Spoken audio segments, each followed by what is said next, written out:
आज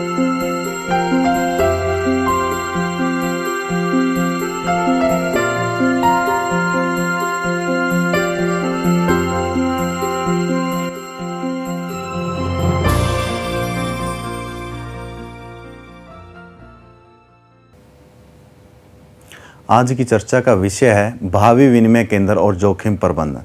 इस चर्चा में हम आज जोखिम क्या है, उसके कितने प्रकार हैं और उसे कैसे प्रबंध किया जा सकता है और भावी विनिमय केंद्र उसमें कैसे सहायता कर सकते हैं, इसके बारे में चर्चा करेंगे। जोखिम, जैसा कि आप जानते हैं, कृषि में विभिन्न प्रकार के जोखिम होते हैं, जैसे बाढ़ आ जाना, सूखा पड़ जाना, मॉनसून समय पर न आना और उत्पाद की मात्रा कम होना और उसका मूल्य कम होना। इस प्रकार के जोखिम हो सकते हैं। जोखिम का सामान्य मतलब ये है कि जो उनकी उत्पाद मूल्य में जो चंचलता है उसको जोखिम कहते हैं। उत्पाद मूल्य दो बातों पर निर्भर करता है, उत्पादन की मात्रा कितना है और उसका जो कीमत है प्रति इकाई क्या है। यदि उत्पादन की मात्रा कम होगी तब भी आपका मूल्य जोखिम होगा, और यदि मात्रा ठीक है और उसकी कीमत कम हो जाती है तो भी आपका मूल्य जोखिम होगा। तब देश की तरक्की कृषि पर काफी निर्भर करती है, इसलिए बहुत जरूरी है कि उन मूल्य जोखिमों का प्रबंधन किया जाए। तो सबसे पहले मूल्य जोखिम क्या है? मूल्य जोखिम बुनियादी रूप से वह जोखिम है जिसके कारण धारण किए गए पण्य के भावी बाजार में गिरावट आने के फलस्वरूप भौतिक कृषि वस्तुओं अथवा पण्यों के निवेश पर लाभ कम हो जाते हैं अथवा समाप्त हो जाते हैं। जैसा यदि कीमतें कम हैं तो या तो जो किसान है उसके लाभ कम हो जाएंगे क्योंकि उत्पाद मूल्य कम हो गया, या उसके बिल्कुल खत्म हो जाते हैं। इसलिए बहुत जरूरी है कि उनको हम प्रबंध किया जाए। अतः मूल्य जोखिमों के कारण की पहचान करना और उनका प्रबंधित करना महत्वपूर्ण हो जाता है। मूल्य जोखिमों के कारण, मूल्य जोखिम क्यों कारण पैदा होते हैं? मूल्य जिसके कारण उत्पाद का मूल्य कम हो जाता है। उत्पादन जोखिम, उत्पादन जोखिम से है कि जिससे कृषि उत्पाद कम होता है उसको उत्पादन जोखिम कहते हैं। इसके कारण हो सकते हैं जैसे मानसून का समय पर ना आना, बारिश ज्यादा होना, कम होना, या और कोई जैसे कीट पतंग ज्यादा हुए उसके कारण उत्पादन कम होता है और उसके कारण उत्पाद मूल्य भी कम हो जाता है। दूसरा है वित्तीय अथवा ऋण संबंधी जोखिम।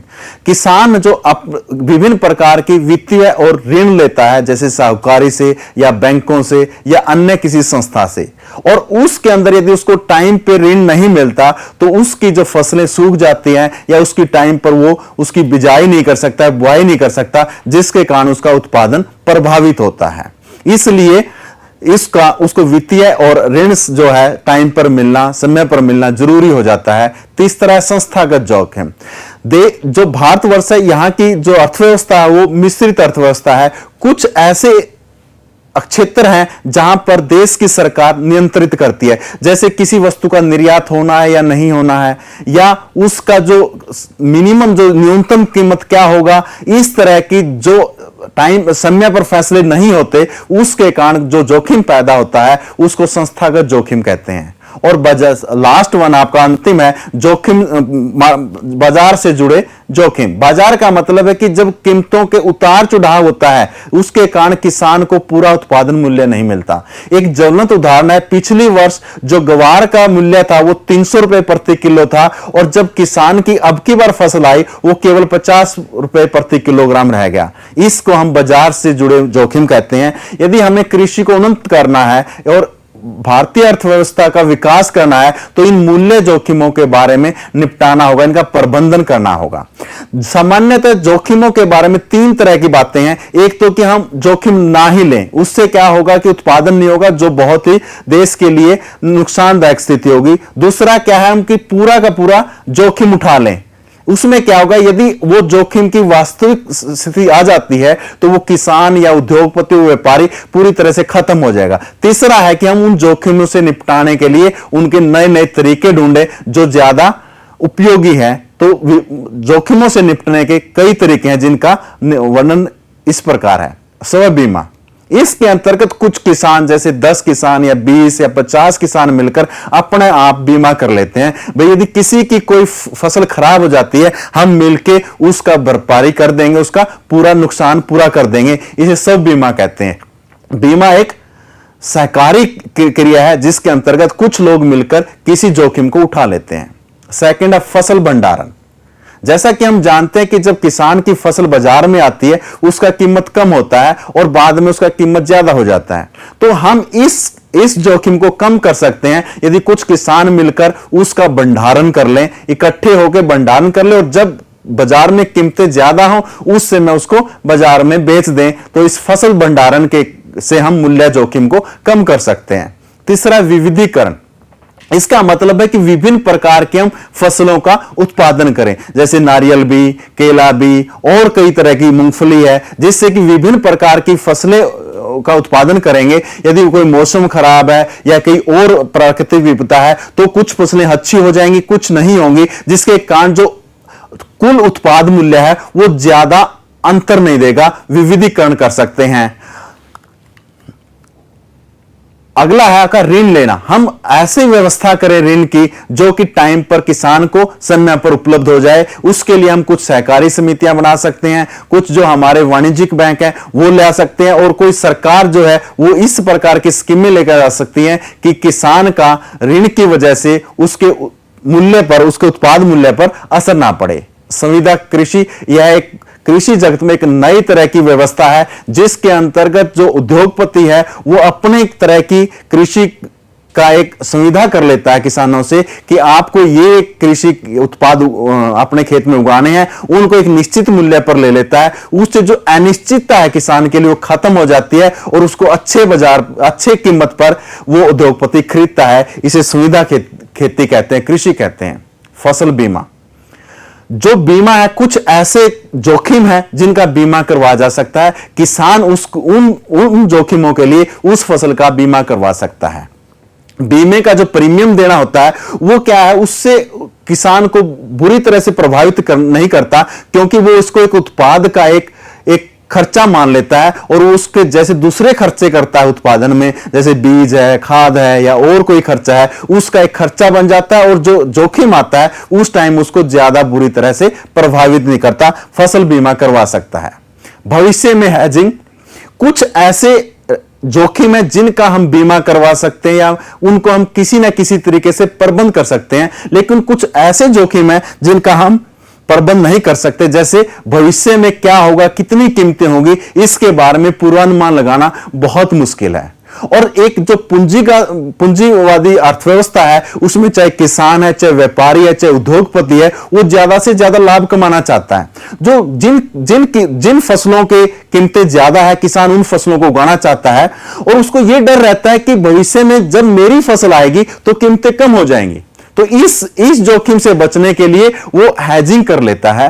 हेजिंग एक बहुत ही आधुनिक जोखिम का निपटान का तरीका है और यह बहुत जरूरी है। इतनी खेती जो है इतनी जोखिमपूर्ण हो चुकी है, कभी कीमतें बहुत ज्यादा है, कभी बहुत कम है, जैसा कि कभी फसल बहुत ज्यादा हो जाती है, कभी कम हो जाती है, मानसून कभी बहुत ज्यादा आ जाती है, कभी बहुत कम होती है, इसलिए उसका उत्पाद मूल्य बहुत बुरी तरह से प्रभावित होता है। इसलिए बहुत जरूरी है कि खेती की उन्नति के लिए कि किसान लोग भविष्य में हेजिंग के बारे में जाने। हेजिंग क्या है, इसको कैसे किया जा सकता है, उसको कितनी मात्रा में करना चाहिए और इसके क्या क्या साधन है। तो हेजिंग क्या है? हेजिंग एक ऐसी बाजार में एक ऐसी स्थिति स्थापित करना है जो नकदी बाजार में उसके समान या विपरीत स्थिति हो अथवा आश्रित स्थिति हो, जिसका उद्देश्य नकद मूल्य को अंतरित करना हो। इसका मतलब है कि जैसे कोई आपके पास वस्तु है या पण्य है या कोई संपत्ति है या कोई आपके पास विदेशी मुद्रा है, अब इसकी हेजिंग कैसे होगी? जो आपके पास है, इसका मतलब आपके पास वो पॉजिटिव वैल्यू है, सकारात्मक वैल्यू है, उसका आप भविष्य में बेच दो। इसका मतलब आपके पास जितनी आपके पास थी उतनी आपने भावी बाजार में बेच दी, आपकी पोजीशन नील है, आपकी स्थिति जीरो है, शून्य है। जब शून्य है तो आपको जोखिम नहीं हो सकता। या दूसरी है जो आपको भुगतान करना है, कोई दायित्व है, उसका आपके अंदर नकारात्मक है उसकी स्थिति आपके पास, उसको आप सकारात्मक कर लो तो आपकी हेजिंग हो जाएगी, आपका रिस्क है शून्य हो जाएगा। जैसे मान लो किसी उपभोक्ता को आप किसी व्यक्ति को किसी विदेश में किसी अपने बच्चे के लिए फीस देनी है, तो वो क्या कर सकता है, उसकी लायबिलिटी डॉलर में है और उसको यह डर है कि कभी डॉलर का रेट कम ना और ज्यादा ना हो जाए, तो वो हेजिंग कर सकता है, भविष्य में डॉलर को खरीद सकता है। यदि वो हेजिंग कर लेता है, डॉलर चाहे 70 रुपए हो चाहे 75 रुपए हो, उससे फर्क नहीं पड़ेगा, क्योंकि उसने पहले हेजिंग कर ली है।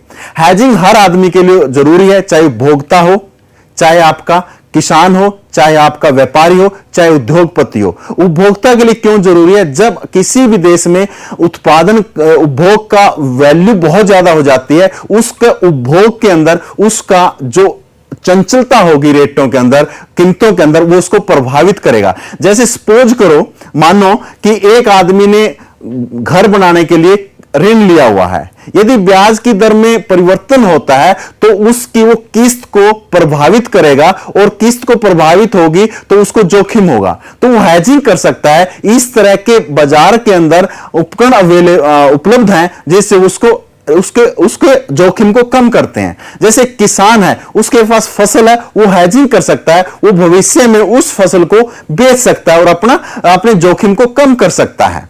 जैसे एक व्यापारी है, व्यापार करता है, वो खरीदता है और सामान को बेचता है कि और अपना जो उसका बीच का जो लाभ है वो कमाता है, तो वो हेजिंग कर सकता है। जैसे कोई गोल्ड स्मिथ है, सुनार है, जो सुनार का काम करता है, वो एक तरफ से ग्राहक से वो जेवरात का आदेश ले सकता है, और दूसरा जो बाजार है, भावी बाजार है, उसके अंदर उतना ही सोना बेच सकता है, तो उसकी हेजिंग आपकी हो जाएगी, उसका रिस्क है जो खत्म हो जाएगा। एक उद्योगपति है जो आपके विभिन्न प्रकार के, सपोज करो उदाहरण के तौर पर दाल मिल है, वो बीज लेता है और उस बीज को आप उसमें दाल के अंदर बदल देता है, उसको कन्वर्ट करता है।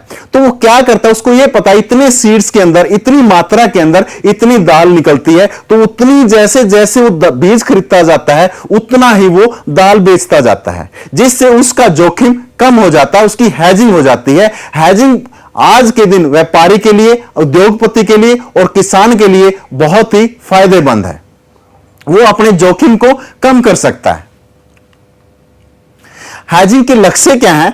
हेजिंग नकदी के प्रवाह की रेखा की चंचलता में कमी लाना। इससे हेजिंग से उसकी जो कैश फ्लो, कैश का प्रवाह है, वो आपकी कमी लाता है, क्योंकि आपने इस तरह अपनी स्थिति ली है, एक साइड आपकी सकारात्मक है तो एक तरफ नकारात्मक आपकी स्थिति है। यदि एक तरफ आपको नुकसान होता है तो एक तरफ आपको फायदा होता है। नुकसान और फायदा एक दूसरे को बिल्कुल शून्य कर देता है, जिससे कि आपको वो चीज आपको पास बचती है जिसका आपका मुख्य उद्देश्य है। उदाहरण के तौर पर, यदि मान लो आप कोकोनट की खेती करते हैं, तो आप एक तरफ आपके पास उत्पादन है, दूसरी तरफ आपने उस उत्पादन को बेच दिया, तो आपकी स्थिति कोकोनट के अंदर जीरो हो गई है, शून्य हो गई है, तो इसको हेजिंग कहते हैं। दूसरा क्या है? बड़े घाटे की संभावना को न्यूनतम बनाना। हेजिंग से आजकल जैसे उदारीकरण के कारण और निजीकरण के कारण जो व्यापार है उसका क्षेत्र बहुत बढ़ गया है, उसकी मात्रा बहुत ज्यादा बढ़ गई है। यदि कीमतों में उतार चढ़ाव होगा तो वो उसको बुरी तरह से प्रभावित करता है, और हेजिंग के माध्यम से हम उस नुकसान को कम कर सकते हैं, चाहे वो बिजली के यूनिट्स हो, चाहे आपकी सोना हो, चाहे कोई धातु हो, चाहे कोई कृषि उत्पाद हो। इस तरह जो बहुत बड़े उतार चढ़ाव हैं उसके हम घाटे की संभावना को कम से कम कर सकते हैं। 100% इसलिए कम नहीं कर सकते, कई बार फिर क्या होता है कि जो व्यापारी जो व्यापार करता है उसको जो लाभ मिलता है इसलिए मिलता है कि वो जोखिम उठाता है, तो कुछ जोखिम वो ले लेता है, कुछ वो आपका हैज कर लेता है। इसलिए हम न्यूनतम इसलिए कहते हैं 100% करना, वो आपके व्यवसाय के लिए लाभ की संभावना को भी कम कर देता है।